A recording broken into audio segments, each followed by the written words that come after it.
Lying, you know. I'm here. Yeah. He gets onto people, yeah. All right.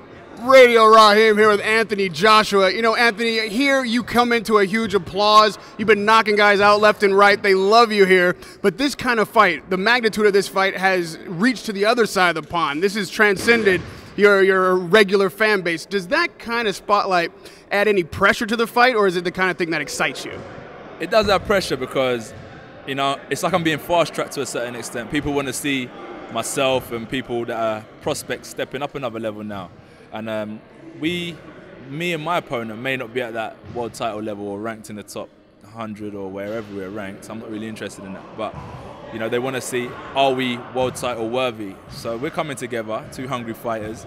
They want to see us go toe-to-toe, hence why it's being broadcasted around the world, because you've got two undefeated hungry guys that are potentially world title challengers, and I think that's what's creating such an interest, and that does cause pressure.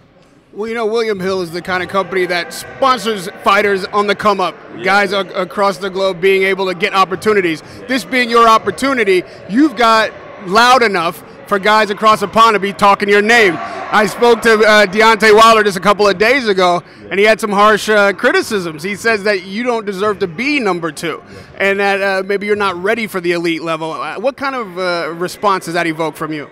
I think that if he thinks I don't deserve to be number 2, then he should speak to the WBC Council. That's not. I don't ring them up telling them put me number 2. I don't have nothing to do with that. And as I stated before, it's irrelevant where I'm ranked, because, you know, when we get in there, a guy could be ranked number 100 and come in and knock you out. So you best watch your mouth and what you say, because it's all about these, really. It's not about where you're ranked, what you say, or how muscly or how good you think you may look. It just comes down to the night and getting that win, and that's what's important to me. Rankings, what you may say, what Wilder's saying is irrelevant. I don't want to say too much because he's world champ, and you've got to show a champ a bit of respect. But at the same time, you know, you've got to be careful, because I'm not making these decisions. These are the people in big organizations that are moving rankings and putting me towards his world title shot.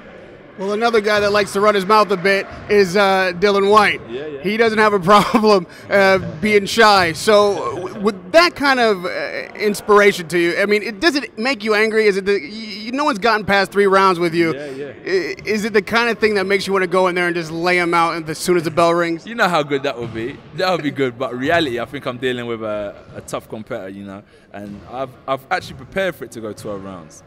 But due to the fact of good preparation, I don't think it will, because I prepared myself so well for it. So it would be good to go in there and just bam, and then he's gone. But I think he's a bit more smarter and a bit more cunning than that. So I'm preparing for it to go 5 to 6, because I think 10-ounce gloves, once you start hitting someone concussively a few times, I think they can only stand up for a matter of rounds before you start breaking them down. That's why I don't believe it will go the full distance.